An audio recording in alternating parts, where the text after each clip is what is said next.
برحال زارم یا رسول اللہ رحمت کن نظر برحال زارم یا رسول اللہ رحمت کن نظر بر حال زارم یا رسول اللہ غریبم بے نوایم خاک سارم یا رسول اللہ غریبم بے نوایم خاک سارم یا رسول اللہ توئی تسکین دل آرام جا صبر و قرار من توئی تسکین دل آرام جا صبر و قرار من رخ پر نور جانے بے قرارم یا رسول اللہ رخ پر نور جانے بے قرارم یا رسول اللہ غریبم بے نوایم خاک سارم یا رسول اللہ توئی مولائے من آقائے من والی جان من توئی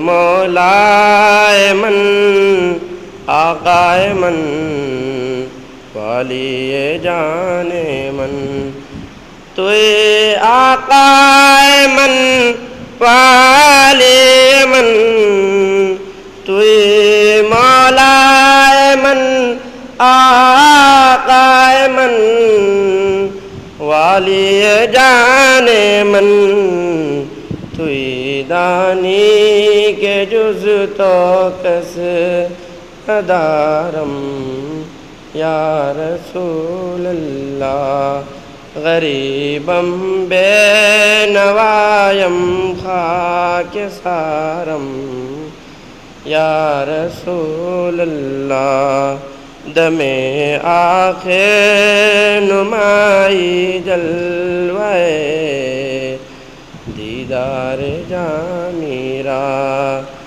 دم آخر نمائی جلوے دیدار جاں میرا ز لطف تو ہمیں امید دارم یا رسول اللہ غریبم بے نوایم خاک سارم یا رسول اللہ. اور ایک بار درود شریف پڑھیں. اللہم صلی علی سیدنا و مولانا محمد عبدک و حبیبک و نبیک و رسولک النبی الأمی وعلی آلہ و اصحابہ و اہل بیتہ و بارک وسلم. حضور آپ کو دیکھنا چاہتا ہوں حضور آپ کو دیکھنا چاہتا ہوں یہی میری حسرت یہی ہے تمنا حضور آپ کو دیکھنا چاہتا ہوں حضور آپ کو دیکھنا چاہتا ہوں. کہیں روتے روتے نہ بہہ جائیں آنکھیں، کہیں رک نہ جائے یہ بے چین سانسیں، کہیں رک نہ جائے یہ بے چین سانسیں، اٹھا دیجئے اپنے چہرے سے پردہ، اٹھا دیجئے اپنے چہرے سے پردہ، حضور آپ کو دیکھنا چاہتا ہوں، حضور آپ کو دیکھنا چاہتا ہوں۔ شرح حشر تشریف لائیں گے آقا، لحد میں بھی جلوہ دکھائیں گے آقا، لحد میں بھی جلوہ دکھائیں گے آقا، نکلنے سے پہلے میں اپنا جنازہ، نکلنے سے پہلے میں اپنا جنازہ، حضور آپ کو دیکھنا چاہتا ہوں، حضور آپ کو دیکھنا چاہتا ہوں۔ مدینے میں تشریف لائے صحابی، کہا بس یہی ایک تمنا ہے میری، کہا بس یہی ایک تمنا ہے میری، مینا بھی نہ ہوں مجھ کو کر دیجئے بینا، مینا بھی نہ ہوں مجھ کو کر دیجئے بینا، حضور آپ کو دیکھنا چاہتا ہوں، حضور آپ کو دیکھنا چاہتا ہوں۔ السلام علیکم۔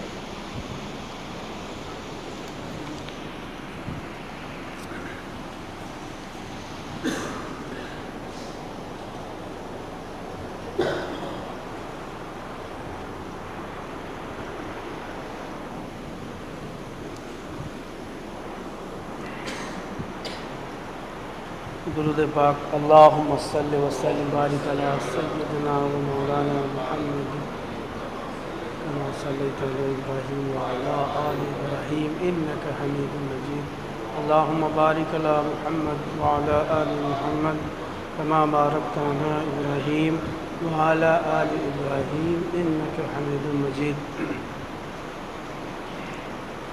فضل رب العلا اور کیا چاہیے، فضل رب العلا اور کیا چاہیے، فضل رب العلا اور کیا چاہیے، مل گئے مصطفیٰ اور کیا چاہیے، مل گئے مصطفیٰ اور کیا چاہیے، فضل رب العلا اور کیا چاہیے،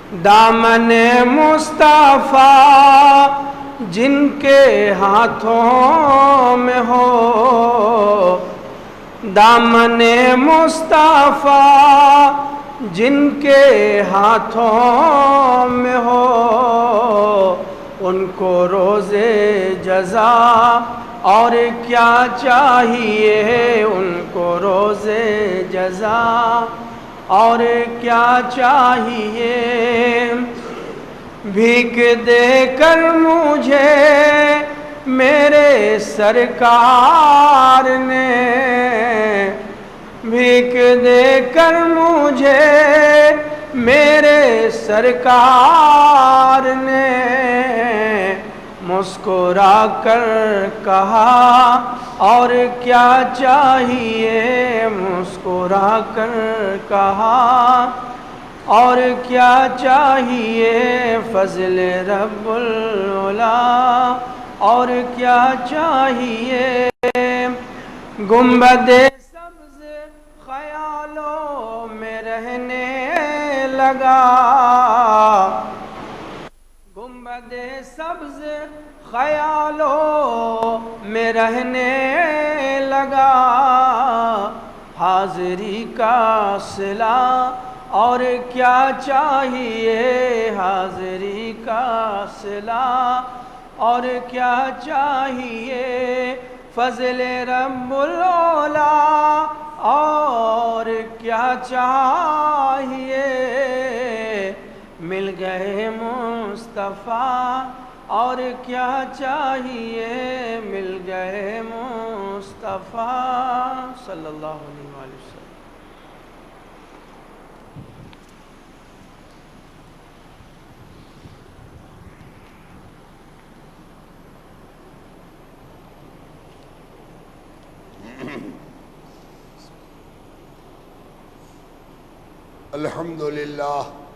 الحمد للہ رب العالمین، والصلاة والسلام علی سید المرسلین وعلی آلہ واصحابہ واہل بیتہ واولیاء امتہ اجمعین۔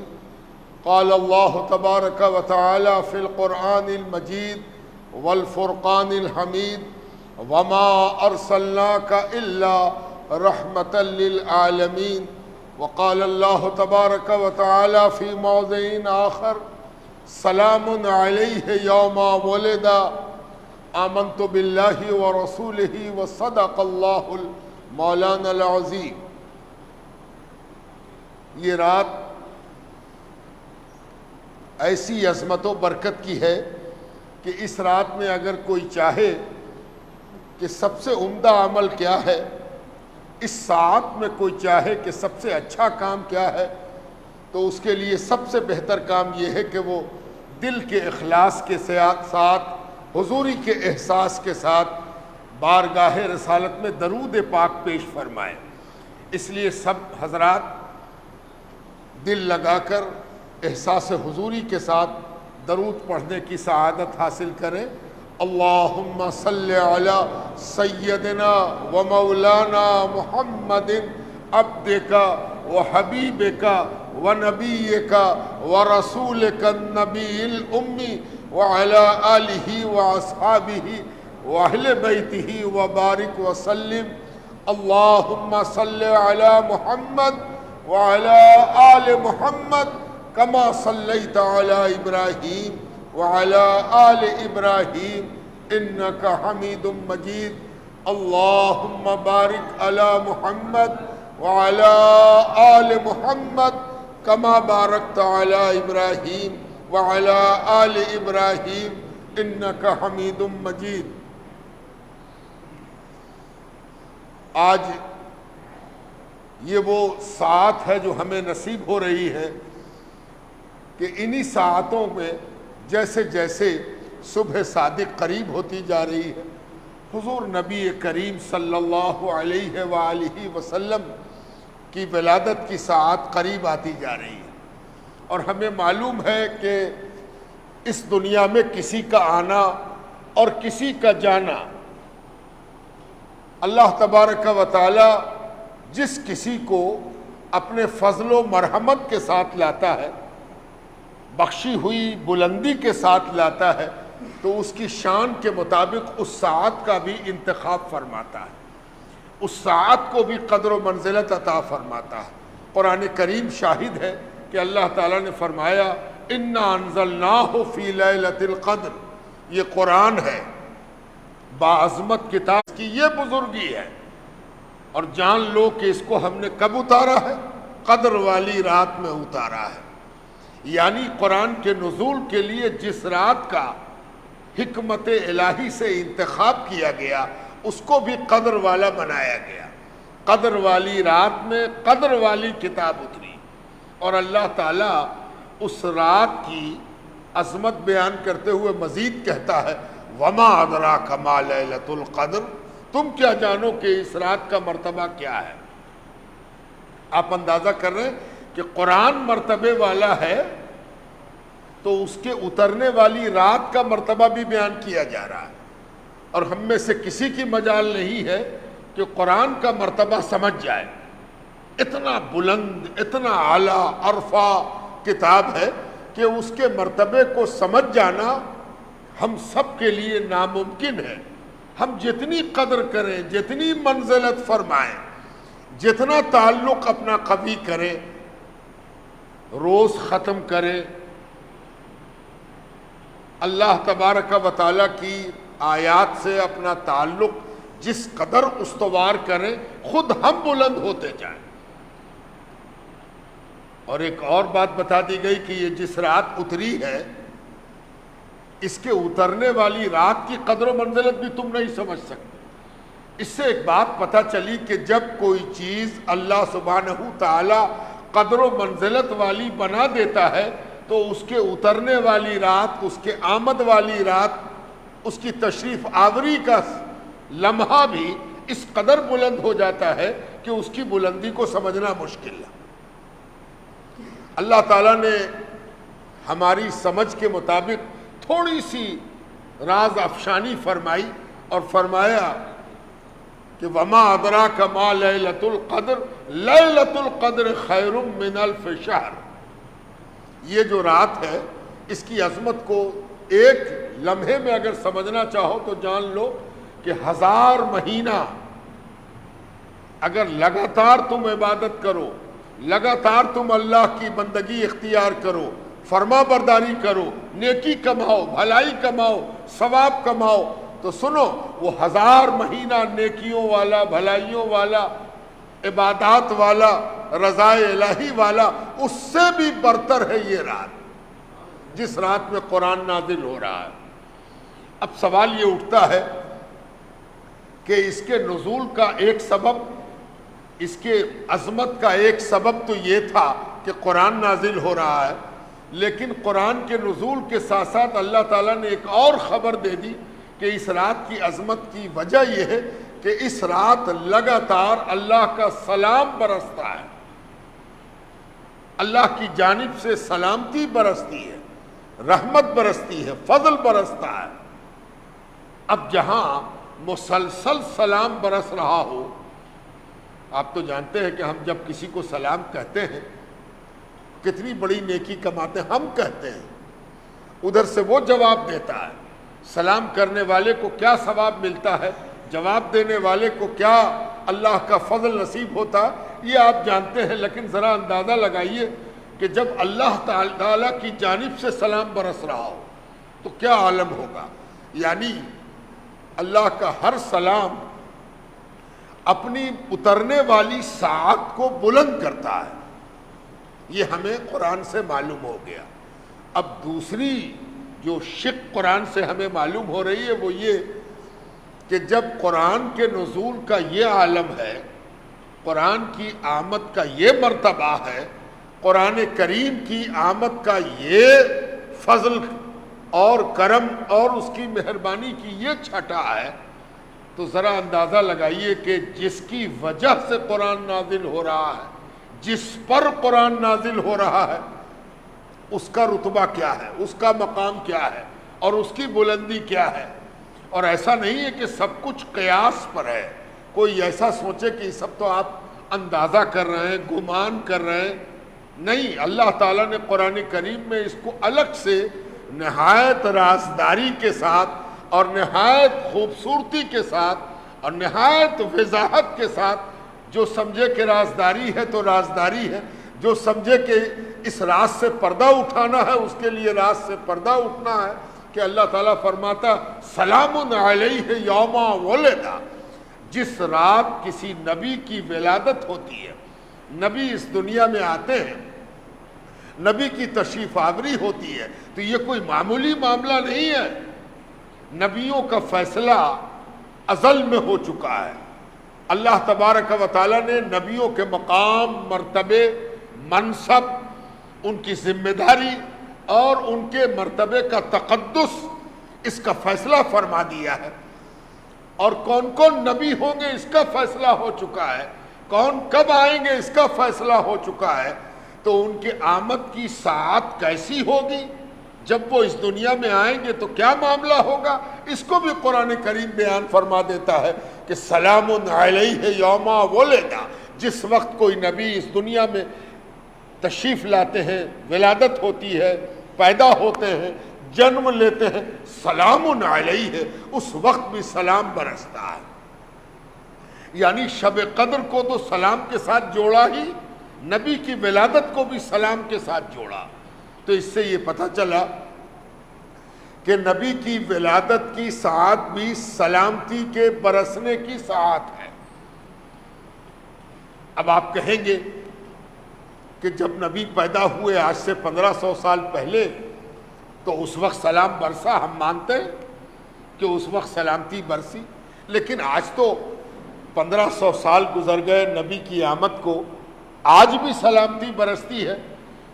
تو آپ سے کہا جائے گا کہ آپ شب قدر والی آیت کو پڑھیے اور اندازہ لگائیے کہ آج بھی شب قدر موجود ہے یا نہیں۔ ہم آخری 10 راتوں میں، رمضان کے آخری عشرے میں ہم کوشش کرتے ہیں کہ ہر طاق رات کو، ہر پھوٹ رات کو جاگیں، مسجد میں پہنچیں، اور سارا 1500 سال کا اسلامی لٹریچر ہمیں یہ بتا رہا ہے کہ شب قدر ہر سال ہوتی ہے، ہر بار ہوتی ہے، ہر معاملے میں شب قدر کی فضیلت اور شب قدر کی عظمت کا ہمیں علم ہے کہ شب قدر ہر سال ہو رہی ہے اور اس پر اجماع ہے۔ تو اس سے ایک بات پتہ چلی کہ ہم لوگ اگر کوئی کام شروع کرتے ہیں، کسی کو کچھ نوازتے ہیں، کسی کو کچھ عطا کرتے ہیں، تو ہمارا سب کچھ گنا ہوا ہے، ناپا ہوا ہے، تولا ہوا ہے۔ ایک دن ہماری نعمت ختم ہو جاتی ہے یا خود ہم ختم ہو جاتے ہیں۔ مان لیجئے کہ میرے پاس بڑی دولت ہے اور ہم بانٹتے رہتے ہیں، ایک دن ہم خود ختم ہو گئے تو اب بانٹنے والا ہی نہ رہا۔ ٹھیک اس کے برعکس اللہ تبارک و تعالی جب کسی تقسیم کا، بانٹنے کا، عطا کرنے کا، مہربانی کرنے کا فیصلہ کرتا ہے تو نہ اس کی نعمت گھٹتی ہے، نہ وہ کبھی گھٹتا ہے۔ اللہ سبحانہ تعالی ہمیشہ رہے گا، ہمیشہ ہے، اس لیے بانٹنے والا بھی موجود اور اس کی نعمت بھی موجود، اسی لیے شب قدر ہر سال آتی ہے۔ تو جب قرآن کے نزول کی سالگرہ ہر سال قدر والی ہے، منزلت والی ہے، رحمت والی ہے، تب تو حضور کی آمد کی ہر سال آنے والی ساعت، ہر سال آنے والا لمحہ یقیناً رحمت والا ہے، برکت والا ہے، سلامتی والا ہے، قبولیت والا ہے۔ اب رہی بات ان چیزوں کو سمجھنے کی، تو ہمیں معلوم ہے کہ یہ آنکھ کیسی کیسی بینائی رکھتی ہے۔ ہم جو آنکھ رکھتے ہیں، یہ آنکھ سب کے پاس موجود ہے اور ہر آدمی کو اللہ نے دیکھنے کی صلاحیت دی ہے، لیکن آپ جانتے ہیں کہ کبھی کبھی ہم ہی میں سے کوئی آدمی ایسا ہوتا ہے جو کسی باریک چیز کو دیکھ لیتا ہے، لطیف چیز کو دیکھ لیتا ہے، ہم نہیں دیکھ پائے، اس نے دیکھ لیا۔ آپ کہیں گے ارے واہ واہ، آپ نے کیسے دیکھ لیا، حالانکہ ہم بھی موجود تھے؟ کہا کہ ہاں ہم دیکھا۔ اس کا تجربہ آپ کو چاند رات کو ہوتا ہوگا، 29 کو چاند آپ بھی دیکھ رہے ہیں اور کئی لوگ دیکھ رہے ہیں، کسی کو نظر نہ آیا اور ایک نے کہا کہ ارے وہ، اب ہر آدمی اس سے کہہ رہا ہے کہ کہاں دکھاؤ۔ یعنی ہر آدمی کے اندر دیکھنے کی صلاحیت ہے، لیکن صلاحیت میں فرق ہے۔ کوئی بغیر دیکھے دیکھ لیتا ہے، دکھائے دیکھ لیتا ہے، اور کسی کو دکھانے کی نوبت پڑتی ہے، کسی کو دکھایا جاتا ہے کہ دیکھو یہ ادھر دیکھو، یہاں دیکھو۔ آپ بھی دیکھ رہے تھے لیکن نظر نہیں آیا تھا، جب توجہ دلائی گئی تو آپ کی بینائی اس چیز کو دیکھنے کے قابل ہو گئی اور آپ نے بھی دیکھ لیا، سب نے دیکھ لیا، لیکن پہلے ایک نے دیکھا۔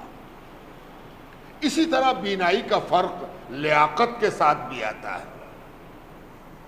کسی فن کا ماہر، کسی ٹیکنالوجی کا ماہر جب کسی چیز کو دیکھتا ہے تو اس کے دیکھنے کا معاملہ دوسرا ہوتا ہے. مریض کو گھر والے بھی دیکھ رہے ہیں لیکن وہ چیز نہیں دیکھ پا رہے ہیں جو ڈاکٹر دیکھ رہا ہے. ڈاکٹر نے بھی مریض کو دیکھا، ہم نے بھی مریض کو دیکھا. میرا دیکھنا معمولی ہے اور ڈاکٹر کا دیکھنا غیر معمولی ہے. وہ سمجھ گیا کہ یہ کیفیت کیوں ہو رہی ہے، اس کی وجہ کیا ہے، اس کا سبب کیا ہے. اسی طرح آپ جب اور غور فرمائیں گے تو آپ کو محسوس ہوگا کہ مومن بھی دیکھ رہا ہے، کافر بھی دیکھ رہا ہے. سیدنا ابو بکر صدیق حضور صلی اللہ علیہ وسلم کی زیارت فرما رہے ہیں، ابو جہل بھی دیکھ رہا ہے، ابو لہب بھی دیکھ رہا ہے. دونوں کے دیکھنے میں آسمان زمین سے بھی زیادہ کا فرق ہے. حضرت ابو بکر کے دیکھنے میں کیا بات ہے، وہ حضور کو کس قدر و منزلت کے ساتھ دیکھ رہے ہیں، ان کو حضور کیا نظر آ رہے ہیں اور ابو جہل کو کیا نہیں نظر آ رہے ہیں. یہ کوئی سمجھانے کی بات ہے، یہ تو ہر آدمی جانتا ہے. ساتھ ساتھ آپ یہ بھی جانتے ہیں کہ ایک آدمی کسی چیز کو محبت سے دیکھتا ہے اور ایک آدمی بغیر محبت کے دیکھتا ہے. آپ اپنی اولاد کو، بیٹا ہو یا بیٹی، جس کمال محبت کے ساتھ دیکھتے ہیں، دوسرا جس کی وہ اولاد نہیں ہے وہ تو ایک سرسری نگاہ سے دیکھتا ہے. تو یہ فرق بھی آپ سمجھ رہے ہیں. تو آپ سے جان رہے ہیں کہ حضور صلی اللہ علیہ وسلم وضو کے لیے بیٹھے، وضو کرنے بیٹھے، وضو فرما رہے ہیں، پانی لے رہے ہیں، ہاتھ دھو رہے ہیں، کلی کر رہے ہیں، منہ دھو رہے ہیں، چہرہ دھو رہے ہیں، ہاتھ دھو رہے ہیں. کیا ہے؟ وضو کر رہے ہیں، پانی کا استعمال ہے، پانی بدن سے دھل کے نیچے گر رہا، غسالہ گر رہا. ہاں آپ کہہ سکتے ہیں، لیکن صحابہ کرام کو کیا نظر آ رہا ہے وہ دنیا کیا جانے. وہ صحابہ جو اس اضطراب میں ہیں، اس بے چینی میں ہیں کہ کیسے ہم کو موقع ملے اور حضور کے بدن کا دھون، حضور صلی اللہ علیہ وسلم کا غسالہ، ان کے کلی کا پانی ہمیں نصیب ہو جائے. اور جسے نصیب ہو رہا ہے وہ اس پانی کو کس نظر سے دیکھ رہا ہے یہ بھلا کون جانے، سوائے اس کے کہ جس کو اللہ نے وہ بینائی دی ہے جس میں اس پانی کی قدر و منزلت نظر آ رہی. یہاں پر ایک بات اور یاد رکھنی چاہیے کہ بہت سارے لوگ شریعت کا حوالہ کھوجتے ہیں کہ کہاں پر شریعت نے یہ بات بیان کی ہے. تو ظاہر ہے کہ ان کو یہ بات سمجھنی چاہیے کہ قرآن کریم میں، احادیث کریمہ میں کہیں ایسا حکم نہیں آیا کہ جس میں اللہ تبارک و تعالی نے یا رسول اللہ صلی اللہ علیہ وسلم نے یہ حکم دیا ہو کہ نبی جب وضو کریں تو ان کے بدن کا دھون لے لیا کرو، یا یہ حکم دیا ہو کہ یہ بدن اس قدر بابرکت ہے کہ جو چیز اس سے دھل کے نیچے آئے گی وہ اس کی برکت کو لے کے ساتھ آئے گی، برکت دھو کے لائے گی، قدر و منزلت دھو کے لائے گی، وغیرہ وغیرہ وغیرہ. آپ کے ذہن میں جو بھی بات آئے، لیکن آپ کو معلوم ہے کہ حکم نہیں تھا، اشارہ نہیں تھا، کوئی ایسی بات نہیں بیان کی گئی تھی. رسول اللہ صلی اللہ علیہ وسلم نے کبھی اس بات کا حکم نہیں دیا تھا. لیکن حکم نہیں، اشارہ نہیں، آیت نہیں، حدیث نہیں، صحابہ اس کام کو کر رہے ہیں اور حضور کے سامنے کر رہے ہیں، حضور صلی اللہ علیہ وسلم کی نگاہ پاک کے سامنے کر رہے ہیں، حضور کے ساتھ کر رہے ہیں. نہ حضور منع کر رہے ہیں، نہ صحابہ میں کوئی اختلاف ہے. صحابہ میں کوئی اختلاف نہیں ہے. جو راوی ہے وہ بڑے غور سے اس بات کو دیکھ رہا ہے کہ کیا صحابہ میں سب اس عمل کے کرنے پر اتارو ہے، سب اس کام کو کر رہے ہیں، یا کوئی اس کام سے کنارے ہیں. اور اس کی پینی نگاہ اس بات تک پہنچتی ہے کہ نہیں، پرانے صحابہ ہوں یا نئے صحابہ ہوں، ابھی ایمان لائے ہوں یا ایمان لائے ہوئے ان کو 20 سال گزر گئے ہوں، سب کے اندر ایک طرح کا جذبہ ہے، ایک طرح کا معاملہ ہے، ایک بینائی ہے، ایک سمجھداری ہے، ایک تفہیم ہے، ایک بصیرت ہے، ایک بصارت ہے۔ تو اس سے ایک بات سمجھ میں آئی کہ قرآن کو جس نے سمجھا اس نے یہی سمجھا کہ قرآن کی الحمد کے الف سے لے کے والناس کے سین تک اللہ سبحانہ تعالیٰ نے جو بات بتائی ہے اس کا نتیجہ یہی ہے کہ رسول کی ذات کے ساتھ یہ معاملہ ہونا یہ بصیرت کا معاملہ ہے، بصارت کا نہیں ہے۔ جو حکم ڈھونڈتا رہے گا وہ اس شرط سے محروم ہو جائے گا، اور جو آگے بڑھ کے اپنی بصیرت سے کام کر لے گا اس کی بصارت میں بھی اللہ برکت دے دے گا۔ اور یہی وجہ ہے، یہی معاملہ ہے کہ آپ دیکھتے ہیں کہ میلاد پاک اور حضور کی ولادت کی رات کی عظمت اور قدر و منزلت کو دیکھنا بھی اسی بصیرت کا نتیجہ ہے، یہ بصارت سے نظر نہیں آتا۔ اور اسی لیے محبت کو لازم قرار دیا گیا ہے۔ حضور صلی اللہ علیہ وسلم نے اپنی محبت کو لازم کیوں قرار دیا؟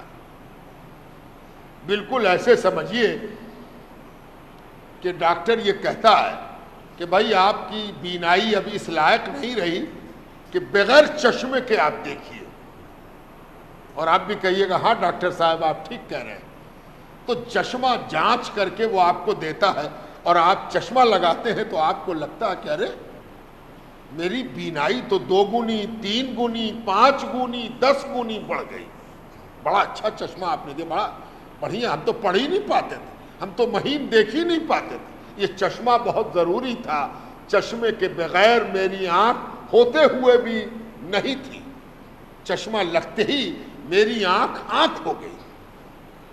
اسی چشمے کو محبت کہا گیا ہے۔ اللہ کے رسول جو بار بار فرماتے ہیں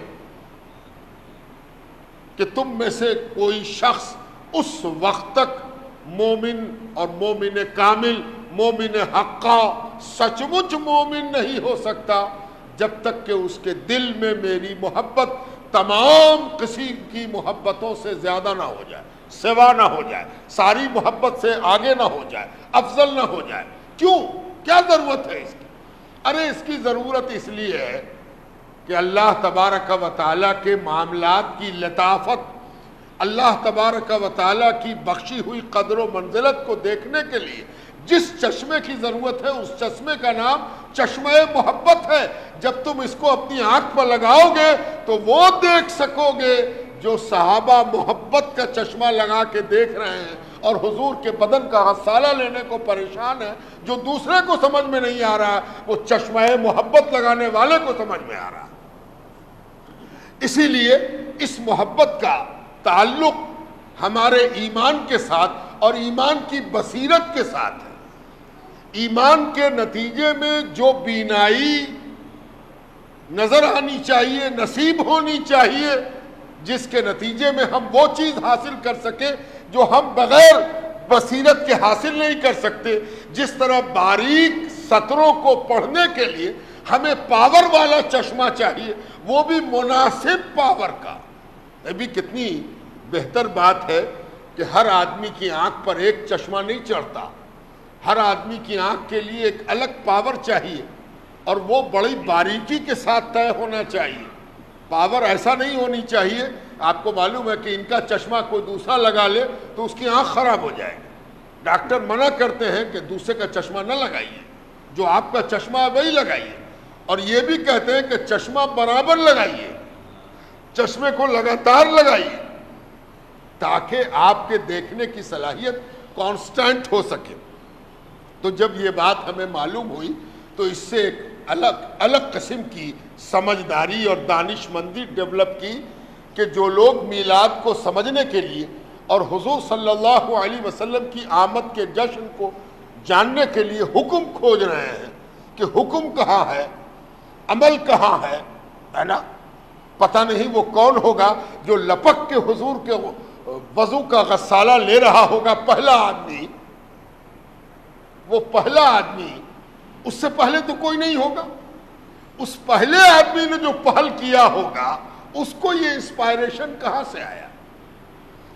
ایک آدمی نے آگے بڑھ کر وہ کام کیا کہ دیکھنے والوں نے اپنا اپنا چشمہ نکالا اور اس کو پوچھا تو لگایا، تو ان کو بھی وہ بات نظر آ گئی کہ ارے یہ اس لیے پڑھا تھا، ہم کو بھی پڑھنا چاہیے۔ تو اہل دل، اہل محبت، اہل بصیرت نے یہ کام کیا ہے۔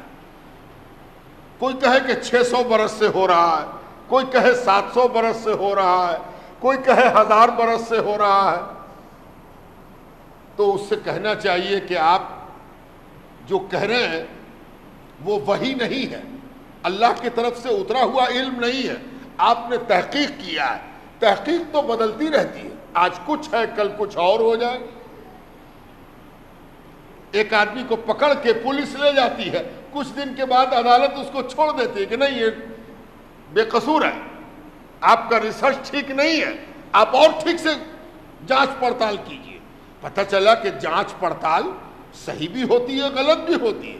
ایک آدمی ریسرچ کرتا ہے، ایک ڈاکٹر دوا ایجاد کرتا ہے، کچھ دنوں کے بعد وہ دوا پر پابندی لگ جاتی ہے کہ بھائی یہ دوا ٹھیک نہیں ہے۔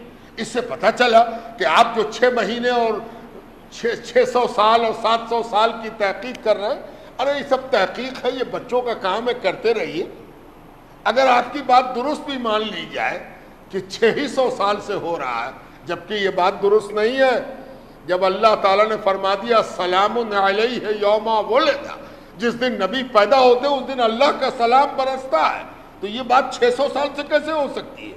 ہاں، طریقہ کار الگ الگ ہو سکتا ہے، انداز کار الگ الگ ہو سکتا ہے، اینگل اور درشٹی کون الگ الگ ہو سکتا ہے، کام کرنے کا ڈھنگ الگ الگ ہو سکتا ہے، لیکن اس کی بنیاد تو اسی دن پڑ گئی تھی جس دن قرآن کی یہ آیت اتری، اور پوری دنیا کو اس نے یہ بتا دیا کہ نبی کی آمد کی رات سلامتی کے برسنے کی رات ہے۔ اگر آپ کہتے ہیں کہ 600 برس، تو ان 600 برس میں جو اولیاء، علماء، صاحب دل، صاحب نظر، صاحب بصیرت پیدا ہوئے، کیا ان کی بصیرت پر آپ کو یقین نہیں ہے؟ کیا ان کی بصارت پر آپ کو یقین نہیں ہے؟ اس کے مطلب یہ ہے کہ آپ دوسروں کے بارے میں بدگمان ہیں، اور جب کوئی آدمی بدگمان ہو تو بدگمانی کو گلوکوما کہتے ہیں۔ گلوکوما یہ ایک بیماری ہے آنکھ کی، کہ اگر یہ آنکھ میں اللہ نہ کرے کہ کسی کو ہو، اگر یہ بیماری ہو گئی تو اتنا موٹا چشمہ بھی لگا لے تو اس کو نظر نہیں آئے گا، اس لیے کہ وہ گلوکوما ہے۔ اب گلوکوما ہو گیا تو اس کو نظر کیا آئے گا؟ اب گلوکوما ہونے کی وجہ سے وہ تو میلاد کرنے والے ہی کو نہیں دیکھ پا رہا، تو میلاد کرنے کی وجہ، نتیجہ، انجام، برکت، رحمت، برستی ہوئی سلامتی کو کیا دیکھے گا؟ وہ تو بیچارہ سامنے والے کو نہیں دیکھ پا رہا۔ تو بدگمانی وہ گلوکوما ہے جس کی وجہ سے آدمی حقیقت کو دیکھنے سے محروم ہو جاتا ہے۔ یہ وہ رات ہے جس میں حضور پاک علیہ الصلاۃ والتسلیم اس دنیا میں تشریف لائے۔ اللہ تبارک و تعالیٰ نے کیسا فیصلہ اس رات کے بارے میں کیا ہوگا؟ یہ معمولی رات نہیں ہے، اسی نبی کی دنیا میں آمد کی وجہ سے دنیا بنائی گئی ہے۔ یہ ساری کائنات، یہ کہکشاں، یہ گلیکسی، یہ ستارے، یہ سیارے، یہ چاند، یہ نیلگوں آسمان، یہ آسمانوں کی پرت، یہ آسمان اور زمین کے درمیان کا وہ عالم جس کی حقیقتیں انسان ابھی ٹھیک سے جان نہیں پایا ہے کہ کیا کیا چیزیں ہیں اس آسمان میں۔ تھوڑی سی چیزیں معلوم ہیں، گنتی کی چیزیں معلوم ہیں، اور بے شمار چیزوں کے بارے میں ہم علل اعلان کہتے ہیں کہ ہم نہیں جانتے، ہمیں نہیں معلوم، بہت وقت لگے گا، بہت چیز لگے گی۔ ابھی بھی ہم چاند کو پوری طرح نہیں سمجھ پائے ہیں، جہاں ہم پہنچ گئے ہیں۔ ہماری بدن کی حاضری بھی ہو چکی اور ہمارے آلات کی حاضری بھی ہو چکی، سافٹ حاضری بھی میری ہو چکی، لیکن چاند ابھی ہمارے گرفت سے، ہمارے علم کی گرفت سے باہر ہے۔ اب جہاں ہم گئے ہی نہیں اس کے بارے میں کیا کہنا؟ اس دنیا میں جہاں ہم اور آپ رہ رہے، پتہ نہیں ایسی کتنی دنیا ہے، اور اس دنیا کو بھی ہم پوری طرح نہیں جان سکے۔ ابھی بھی اس دنیا کو سمجھنے میں معلوم ہی شد کہ ہیچ معلوم نہ شد، سچی بات یہ ہے کہ جس کو معلوم ہوا ہے کچھ بڑا سائنٹسٹ ہو گیا ہے، اس سے پوچھئے کہ آپ تو بڑے جانکار ہیں، تو وہ کہتا ہے معلوم شد کہ ہیچ معلوم نہ شد، معلوم یہ ہوا ہے کہ ابھی کچھ معلوم نہیں ہوا ہے، ہم جان کے یہ جان سکے ہیں کہ ہم کچھ نہیں جانتے۔ اللہ اکبر! ایسی دنیا کو پیدا کرنے کا مقصد حضور پاک علیہ السلام کی بعثت ہے، حضور پاک علیہ السلام کی آمد ہے، حضور پاک علیہ السلام کیا اس دنیا میں تشریف لانا اس کائنات کی تخلیق اور رچنا کا سبب ہے۔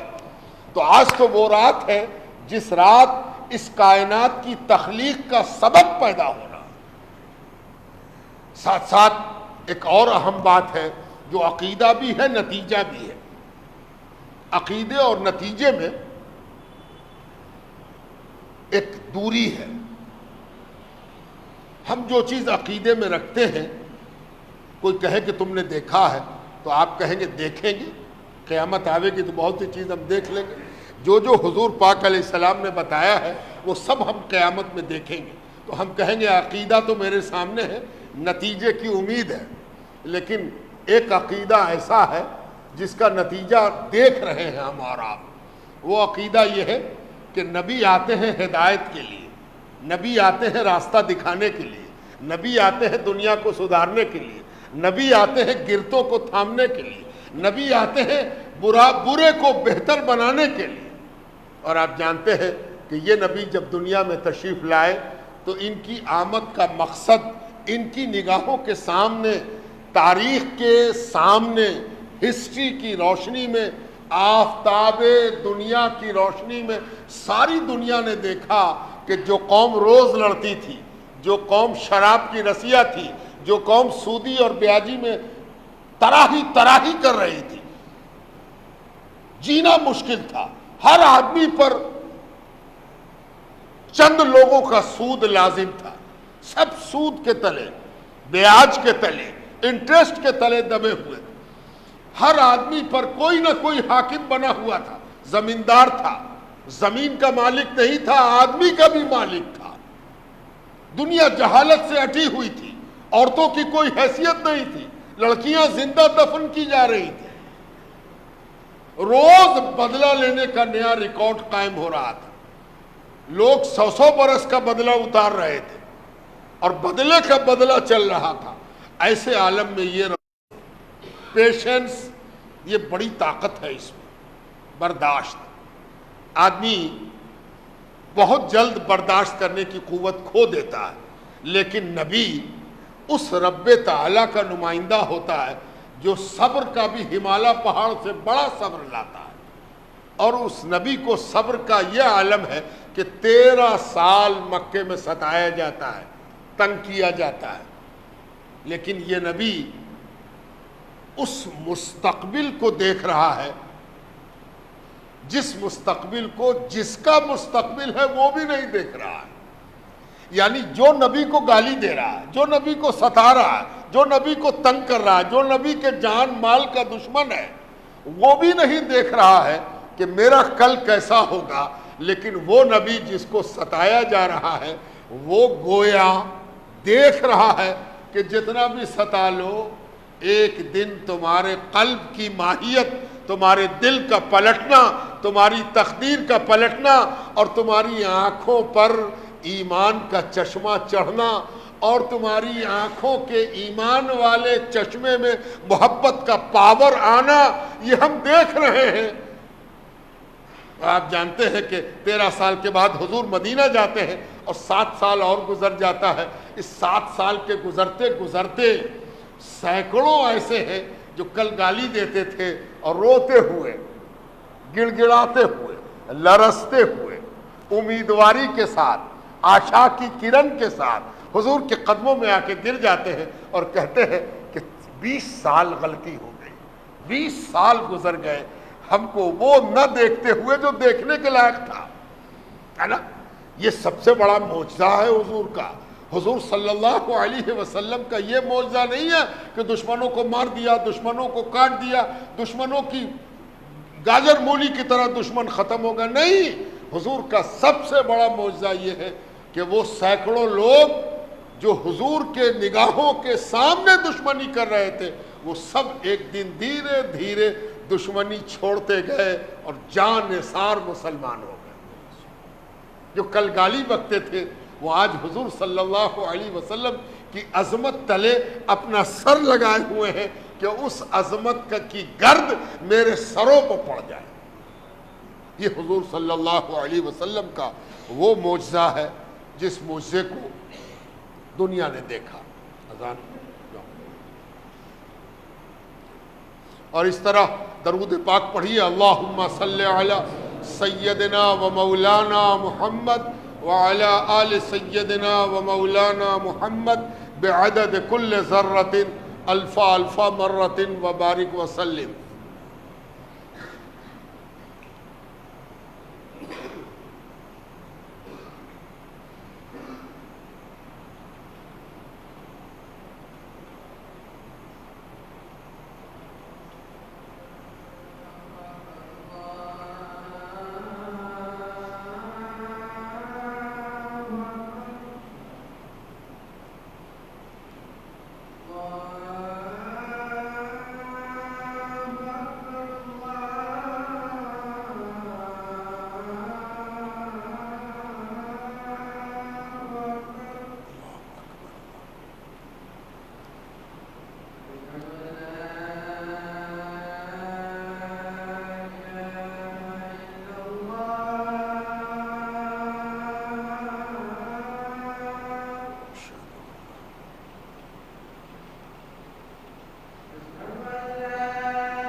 صدقت وبررت.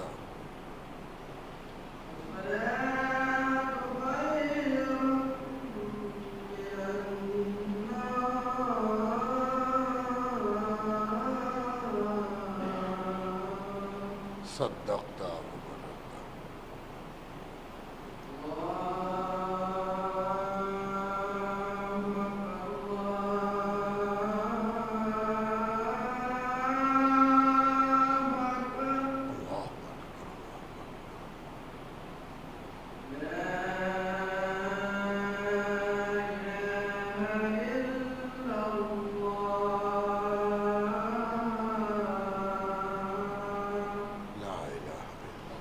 اللهم رب هذه الدعوة التامة والصلاة القائمة آت محمد الوسيلة والفضيلة والدرجة الرفيعة وابعثه ربك مقاما محمودا الذي وعدته إنك لا تخلف الميعاد. اللهم صل على سیدنا و مولانا محمد وعلی آل سیدنا و مولانا محمد بعدد کل ذرۃ الفا الفا مرۃ وبارک وسلم۔ کہنے کو آج مسلمانوں کے نبی کی آمد کی تاریخ ہے۔ مسلمان اپنے نبی کی ولادت کو یاد کرتا ہے، اس کی قدر و منزلت کو سمجھتا ہے اور دامن پھیلا کے اللہ کی برستی ہوئی سلامتی کو اپنے نبی کے صدقے میں سمیٹتا ہے، حاصل کرتا ہے۔ لیکن سچائی یہ ہے کہ آج دنیا جس دن ایماندار ہو جائے گی اس دن ساری دنیا اس نبی کی آمد کا جشن منائے گی، اس لیے کہ یہ وہ نبی ہے جس نے یہ اعلان کیا کہ میری آمد کا ایک مقصد یہ ہے کہ ہم سے پہلے جتنے نبی آئے ہیں سب کا ہم گواہ ہیں، سب کا میں گواہ ہوں، سب کی میں شہادت دینے والا ہوں، میں سب کی تصدیق کرنے والا ہوں۔ یعنی دنیا میں کوئی بھی کسی پیغمبر کا ماننے والا ہو اس کے لیے تو یہ خوشی کا دن ہے کہ وہ جس کو مانتا ہے، موسیٰ علیہ السلام کو مانتا ہو یا حضرت سیدنا عیسیٰ علیہ السلام کو مانتا ہو، اس نبی کو آمد کو اس کے لیے خوشی کا باعث ہوگا، اس لیے کہ یہ تو کہہ رہے ہیں کہ ہم نبی موسیٰ علیہ السلام کی تصدیق کے لیے آئے، ان کی گواہی کے لیے آئے، ان کی نبوت پر مہر لگانے کے لیے آئے ہیں کہ وہ اللہ کے نبی ہیں اور جلیل القدر ہیں، اولو العزم ہیں، بڑے نبی ہیں، اللہ والے ہیں، اللہ کی طرف بلانے والے ہیں۔ تو اس نبی کا جشن تو ہر وہ منائے گا جو کسی نبی کو مانتا ہو، اور جو اپنے نبی کو ماننے میں صادق نہ ہو وہ اس نبی سے بھی دور ہوگا۔ اب اگر کوئی کہے کہ ہم تو ان نبیوں کو نہیں مانتے جن نبیوں کا تذکرہ قرآن میں آ گیا، حدیث میں آ گیا، 1.25 لاکھ نبی ہیں، سب کا نام تو نہیں آیا، 25-26 اشخاص کا، شخصیات کا تذکرہ آیا ہے، تو باقی تو کا تو ذکر نہیں ہے۔ مان لیجئے کہ کوئی کہے کہ ہم تو نہیں مانتے، اور آپ بھی کہیے کہ نہایت غلطی پر ہے، بڑا گمراہ ہے، لیکن آپ جانتے ہیں کہ یہ اس نبی کی آمد کی رات ہے جس نے ہمیں یہ سکھایا کہ کیا تم جس کی عبادت کرتے ہو اس کو گالی بکنا پسند کرو گے؟ کہیں گے لوگ کہ آپ بھی کہیے گا، واہ، جس کی عبادت کرتے ہیں اس کو برا بولنا، اس کے لیے برے لفظوں کا استعمال کرنا ہم کیسے پسند کریں؟ تو آپ کہیے کہ حضور نے کیا فرمایا؟ حضور نے پوچھا تم جس کی عبادت کرتے ہو اس کو گالی دلوانا پسند کرو گے؟ کہا بالکل نہیں۔ تو کہا اس کے لیے ضروری ہے کہ تم دوسرے جس کی عبادت کرتے ہیں، دوسرے جس کی بندگی کا دعویٰ کرتے ہیں، دوسرے جس کو اپنے مذہب کی بنیاد بناتے ہیں، اس کو برا بھلا مت کہو، اس لیے کہ تم اگر ان کو برا بھلا کہو گے تو وہ پلٹ کے تمہارے مذہب کے بڑوں کو، معبود کو، تمہارے خدا کو، تمہارے اللہ کو، تمہارے خالق کو برا کہیں۔ تو آج تو اس نبی کی آمد کا جشن اس ساری دنیا کو منانا چاہیے جس نے دنیا سے ڈسپیوٹ ختم کیا، جھگڑا ختم کیا۔ یہ ایک بڑی خوبی ہے اس اسلام کی کہ اسلام حضور پاک علیہ السلام کے ذریعے اس وقت دنیا کے سامنے آیا جب دنیا کے سارے مذاہب دنیا میں موجود تھے، یہودیت، عیسائیت، نصرانیت، سبائیت، سناتن، بدھزم، جینزم، سب موجود دنیا میں۔ حضور صلی اللہ علیہ وسلم کا لایا ہوا دین وہ دین ہے جس نے ایک بات بتائی کہ سنو، ہم جس چیز کی طرف تم کو بلا رہے ہیں وہ اللہ سبحانہ تعالیٰ کی وحدانیت ہے۔ کون اللہ؟ جو تمہارا بھی اور میرا بھی خالق ہے۔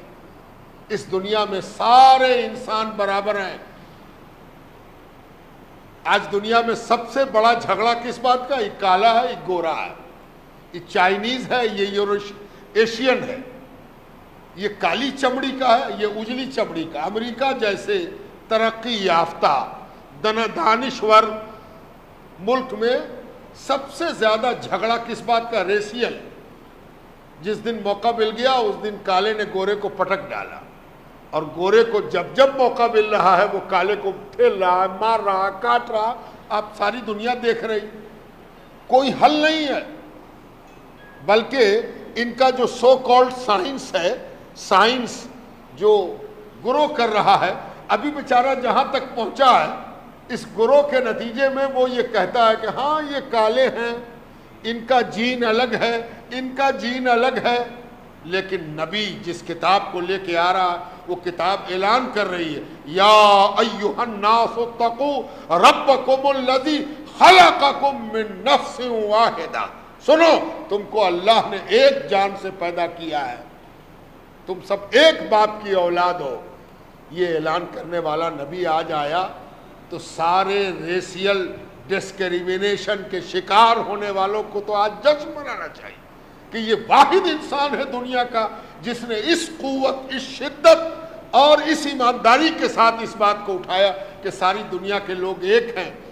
اور آپ کی نبوت کے ذریعے لائی گئی چیز کا کنفرمیشن اللہ تعالیٰ الگ الگ طریقے سے کرتا رہتا.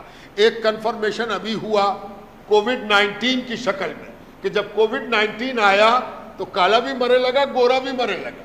ارے یہ دونوں اگر الگ الگ ہوتے، دونوں کا باپ ایک نہیں ہوتا تو کووڈ کا شکار نہیں ہوتا.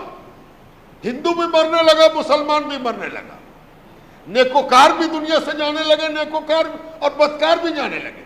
اس سے پتہ چلا کہ قرآن کی یہ بات، محمد رسول اللہ صلی اللہ علیہ وسلم کی یہ بات بالکل درست تھی کہ تم سب کو اللہ نے ایک باپ سے پیدا کیا ہے، تم سب ایک باپ کی اولاد ہو. اسی طرح دوسرا جھگڑا جو اس دنیا میں بہت تیزی کے ساتھ پھیل رہا ہے اور آگے بڑھ رہا ہے وہ ہے عورتوں اور مردوں کا معاملہ. عورتوں پر ظلم، لڑکیوں پر ظلم. ہم قانون بناتے ہیں تو قانون بنانے کا آدھار کیا لاتے ہیں کہ دنیا میں مرد اور عورت کی آبادی برابر برابر ہونی چاہیے. اگر یہ اونچا نیچا ہو گیا تب تو بہت مشکل. اور آپ جانتے ہیں کہ جب قانون بنایا گیا تب یہ چنتا ستا رہی تھی کہ عورتوں کی تعداد مردوں کے مقابلے میں گھٹ رہی ہے. 100 مرد کے مقابلے میں 90 عورت ہو گئی، 80 عورت ہو گئی. بڑی پریشانی ہے. تو ہوا کہ قانون بنایا جائے کہ پیدا ہونے والی بچیوں کو کوئی مارے گا نہیں، پیٹ میں نہیں مارے گا، پیٹھی میں ختم کرنے کی کوشش نہیں کرے گا. تم کو جب تناسب گڑبڑایا تب یہ نظر آیا. اور آج سے 1400 سال پہلے اس نبی نے اس کو گناہ کبیرہ، قتل عام، اللہ کے اس کائنات میں کیا جانے والا بڑا جرم قرار دیا. اور قرآن کی وہ آیت لے کے یہ نبی آیا کہ جس لڑکی کو تم مارو گے لڑکی ہونے کی وجہ سے، چاہے پیٹ میں مارو چاہے دنیا میں مارو، پیٹ کی دنیا میں مارو یا اپنی دنیا میں مارو، لڑکی کھڑی کی جائے گی اللہ کے آگے اور اس سے پوچھا جائے گا بِأَيِّ ذَنبٍ قُتِلَتْ، وہ کون سا گناہ ہے جس کی وجہ سے دنیا نے تم کو مار ڈالا؟ یہی کہ تمہارا پیدا ہونا. تو تمہارا پیدا ہونا تو اللہ کی مرضی ہے. اللہ نے چاہا کہ بیٹی ہو تو بیٹی ہوئی، تو تم نے بیٹی کو مارا کہ اللہ کی مرضی کو مارا. اللہ کی پناہ. یہ کس نے سکھایا؟ یہ کس نے بتایا؟ یہ کس نے سنایا؟ اس کا نام محمد رسول اللہ ہے اور وہ آ جائے. دو چیزیں اور ہیں جو دنیا میں آج قیامت مچائے ہوئی. اس میں ایک چیز شراب ہے، وائن. آپ جانتے ہیں کہ پوری دنیا میں شراب کئی شکل میں دنیا کو نقصان پہنچا رہی. ایک تو یہ کہ جو انسان کماتا ہے وہ سب شراب میں جاتا ہے. جو شراب کا رسیہ ہوا اس کے گھر میں خیر و برکت ختم ہو جاتی. آپ کہیے گا جو امیر پیتا ہے، امیر ہے کتنا؟ امیر اگر پی رہا ہے تو وہ ہے کتنا؟ اس کے مقابلے میں غریب اس شوق کو پوس کر کے مر رہا ہے. اور آپ یہ بھی جانتے ہیں کہ دن رات نقلی شراب، جعلی شراب بھی آتی رہتی ہے اور ایک ساتھ پینے والے اتنے لوگ مر جاتے ہیں. یعنی گھٹ گھٹ کے بھی مرتے ہیں اور ایک بار میں مر جاتے ہیں. یہ شراب انسان کو حیوان بنا دیتی ہے. کبھی کبھی شراب اس لیے پی جاتی ہے کہ ہم گناہ کر سکیں. گناہ کرنے کی طاقت حاصل کرنے کے لیے کہ ہم گناہ کریں گے، بھائی ہو نہیں رہا ہم سے تو پی لیتے ہیں، پی کے گناہ کر لیں گے. معاذ اللہ. یہ وہ چیز ہے جو گناہ کرنے میں مددگار ہوتی ہے، اور دوسری وہ کہ جب ہم گناہ کر لیتے ہیں اور گناہ کا احساس ہم کو ستاتا ہے تو ہم پی لیتے ہیں کہ گناہ کے احساس سے بچ جائیں۔ گنہگار شراب پی کے کہتا ہے کہ ہم غم بھلا رہے ہیں، مصیبت بھلا رہے ہیں۔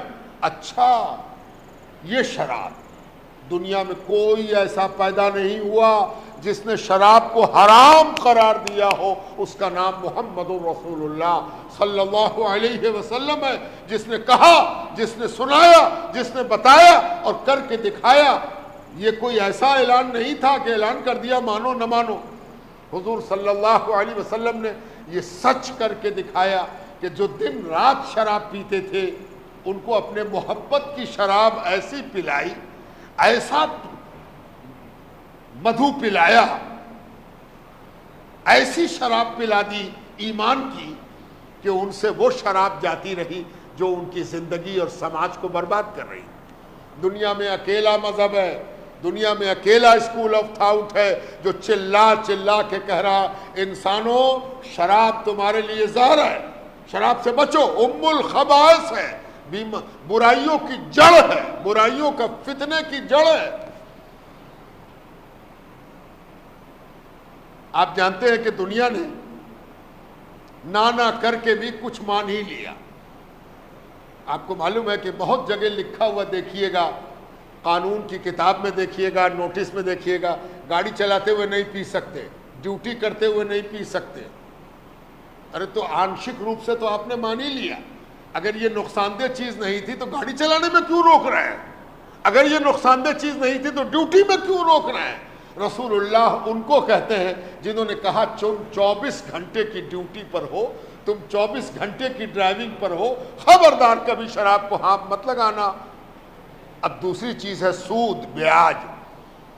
اللہ نہ کرے کہ کسی کو اس لعنت سے واسطہ پڑے۔ آپ جانتے ہیں کہ جس کو یہ لگا گھن کی طرح چاٹ جاتا ہے۔ سود دینے والا موٹاتا جاتا ہے اور سود پیمنٹ کرنے والا دبلاتا اور مرتا جاتا ہے۔ جس دن دنیا ایماندار ہو جائے گی وہ رسول اللہ کا جشن منائے گی کہ واحد انسان دنیا کا ہے جو یہ کہتا ہوا نظر آتا ہے سود حرام ہے، لینا بھی حرام، دینا بھی حرام ہے نا۔ اور حضور صلی اللہ علیہ وسلم اپنا پیر پٹک کے کہتے ہیں سود میرے پیر تلے ہیں، رون دیتے ہیں۔ تو دنیا میں غریب، پریشان حال، دلت، شوشت جس دن رسول اللہ کو سمجھ جائے گا اس دن وہ رسول اللہ کا کلمہ بھی پڑھے گا اور رسول اللہ کی آمد کا جشن بھی منائے گا۔ آپ اور ہم بڑے خوش قسمت ہیں کہ ہم اس نبی کے پلے بندھے ہیں، اللہ کے فضل سے بندھے ہیں، اللہ کی مہربانی سے بندھے ہیں۔ ہمارے لیے یہ سب سے بڑا اعزاز ہے، سب سے بڑا انعام ہے، سب سے بڑی مہربانی ہے کہ ہم حضور صلی اللہ علیہ وسلم کے غلام ہیں۔ یہی وہ ساتھ ہے جب حضور تشریف لائے۔ آئیے کھڑے ہو کر اس سب سے بڑے انعام کو اللہ کے آگے سلام کے حوالے سے یاد کریں۔ یا نبی سلام علیکہ، یا رسول سلام علیکہ، یا حبیب سلام علیکہ، صلوات اللہ علیکہ، طلع البدر علینا من ثنیات الوداع، وجب الشکر علینا ما دعا للہ داعی۔ یا نبی سلام علیکہ، یا رسول سلام علیکہ، یا حبیب سلام علیکہ، صلوات اللہ علیکہ۔ زلف کی گھونگھٹیں ہٹا دو، موہنی صورت دکھا دو، কাকুলে মুশকি সুঘা দো اپنا دیوانہ بنا دو یا نبی سلام علیکہ یا رسول سلام علیکہ یا حبیب سلام علیکہ صلوات اللہ علیکہ